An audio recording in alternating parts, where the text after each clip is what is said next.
Bonjour à tous et bienvenue dans cette nouvelle vidéo sur louerencourtedurée.fr. Je suis ravi de vous accueillir et aujourd'hui je me trouve en présence d'Alexandre. Salut Alexandre. Salut Sébastien.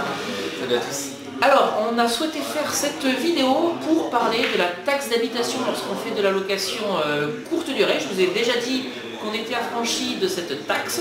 Alexandre va nous le prouver en nous racontant ce qui s'est passé par rapport à un document que tu as reçu. Ouais, c'est Allez, ça va se passer tout de suite.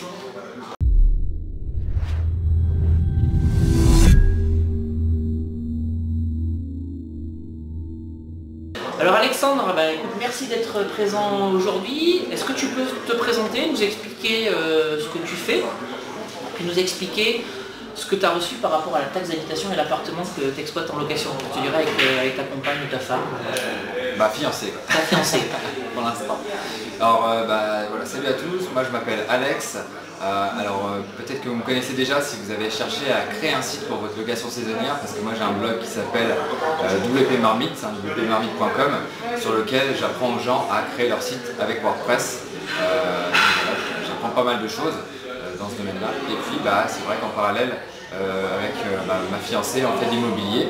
Donc elle a un appartement, un T2, donc sur 3 dans la ville où on habite, en courte durée.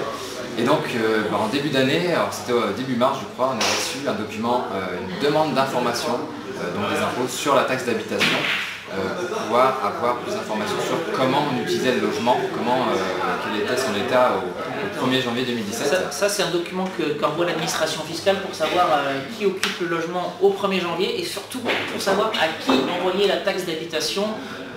Vers la fin d'année, je crois qu'on la reçoit entre septembre et novembre, cette taxe d'habitation. Donc tu as reçu ce document, enfin vous avez reçu ce document et qu'est-ce qui s'est passé? Alors du coup, ma conjointe a appelé les impôts parce que voilà, elle savait déjà peut-être pas trop comment le compléter et puis elle savait pas trop vraiment prouver que c'était en location saisonnière en fait. Ouais. Donc elle a téléphoné et on a dit qu'il fallait absolument un justificatif comme quoi on l'exploitait bien en location saisonnière. Et on avait juste le justificatif de la mairie, de déclaration qu'on doit faire absolument. Ouais, parce que vous l'aviez déclaré meublé tourisme, c'est parce que c'est absolument obligatoire de déclarer son logement en meublé de tourisme dès l'instant où vous faites de la location courte durée. Donc c'est le document que vous avez fourni. Voilà, c'est le document qu'on avait fourni, malheureusement ça ne convenait pas. Ça suffisait pas. Voilà, ça suffisait pas parce que en fait on n'avait pas vraiment la preuve que, on n'avait jamais passé une nuit dedans, tu sais, voilà, si on passe une nuit dedans, ça ne fonctionne plus et on doit payer la taxe d'habitation. Donc voilà, il voulait absolument une preuve. Et donc nous, de notre côté, on a fait des recherches et on s'est rendu compte qu'il fallait absolument aussi déclarer son bien auprès du greffe pour obtenir un numéro SIRET, chose qu'on n'avait pas faite. Et donc voilà, en temporisant un petit peu, après on a donné le numéro de SIRET, on s'est enregistré auprès du greffe et on a donné ce fameux numéro pour ne pas payer la taxe d'habitation. Parce qu'en fait, dès l'instant où vous faites de la location courte durée, vous exercez de l'immobilier commercial qui dépend du régime fiscal BIC pour bénéfices industriels et commerciaux. Et comme toute activité commerciale, vous êtes immatriculé et donc on vous attribue un numéro SIRET qui est clairement... Même si c'est non professionnel. Exactement. Même si c'est non professionnel, ça reste de l'immobilier commercial.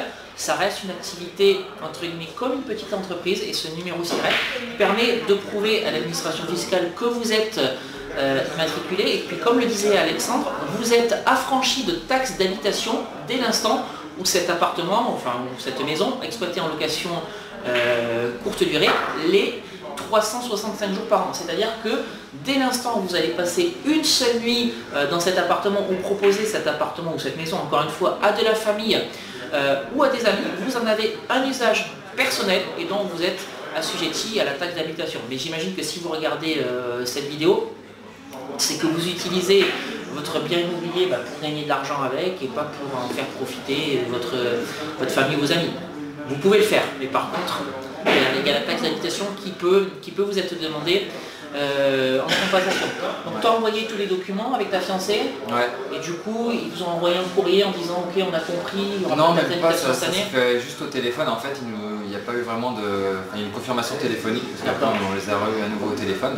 Puis voilà, puis du coup j'en profitais pour te remercier parce que pour ta vidéo, on a fait des recherches et on est tombé sur ta vidéo où ta femme je crois appelle les impôts et fait exactement la même démarche pour pouvoir confirmer aux impôts que... Bah, tu le fais bien, je vais remettre dans cette vidéo l'incrustation du lien sur la vidéo. C'est vrai que c'est... Ça m'a bien aidé, ouais. C'est ma compagne qui avait... Enfin, on avait filmé, on avait appelé l'administration fiscale en direct, on avait profité de ça pour tourner la vidéo. Ok, bah, si ça peut vous être utile, bah, c'est bien. C'est toujours quelques centaines d'euros d'économiser qui seront toujours mieux dans votre poche plutôt que de faire autre chose.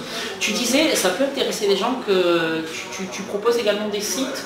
Enfin oui, ton activité elle est sur WordPress, mais tu peux accompagner des gens qui souhaitent faire un site personnel. Moi je fais pas du tout de prestations en création de site web, mais j'aide les gens à concevoir leur propre site web. Donc j'ai une formation pour apprendre à utiliser WordPress, etc. Alors après c'est pas dédié à la location saisonnière, parce qu'il y a sûrement des choses bien spécifiques, par exemple pour mettre le calendrier de réservation, etc. Après il y a des extensions WordPress qui existent pour connecter avec Booking, avec Airbnb, que ce soit bien synchronisé.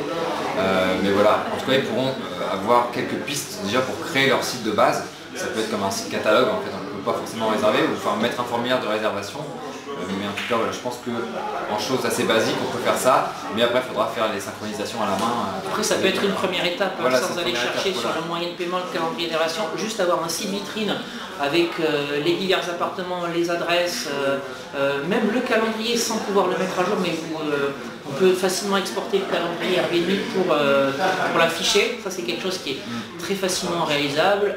Une adresse de contact, ça peut être un très bon site vitrine pour commencer à capter du client sans avoir besoin de... Du coup moi j'en ai mis un en place forcément pour notre site, un séjourner-à-3.com, c'est tout simple. On peut séjourner à votre ville, et puis je sais plus quel est le nom de ton site. Moi c'est Une Nuit à Toulouse. Voilà, Une Nuit à Toulouse. Donc l'idée c'est de mettre un nom facile à retenir déjà, un nom de domaine. Et puis qu'est-ce que je peux dire d'autre, mettre des belles photos de la ville, présenter son bien. Et puis après voilà, mettre un bouton contact, une page contact, et puis ça permet d'obtenir peut-être déjà quelques réservations. Ça permet de ne pas payer de commission déjà, pas payer de commission à un site.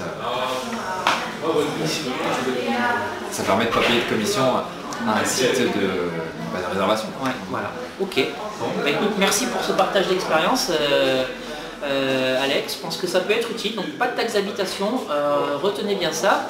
C'est important. Donc si vous souhaitez en savoir plus sur l'immobilier et la location courte durée, n'hésitez pas à vous abonner à cette chaîne YouTube. Ça vous permettra de rejoindre une communauté de plusieurs milliers de personnes passionnées d'immobilier et de location courte durée. Puis si vous n'avez pas encore fait, vous pouvez télécharger les 2 e-books que j'ai rédigés, Convaincre la banque, mode d'emploi et doubler son salaire avec la location courte durée. Pour télécharger ces 2 e-books, c'est très simple, cliquez sur le petit i qui va apparaître en haut à droite de cette vidéo, puis sinon je vous mets les liens de téléchargement dans la description juste en dessous de cette vidéo. Voilà, écoutez, on va s'arrêter ici pour aujourd'hui. Alex, merci d'être passé. Avec plaisir. Et puis on se retrouve très vite sur louéencourtedurée.fr pour une nouvelle vidéo. Ciao. Salut.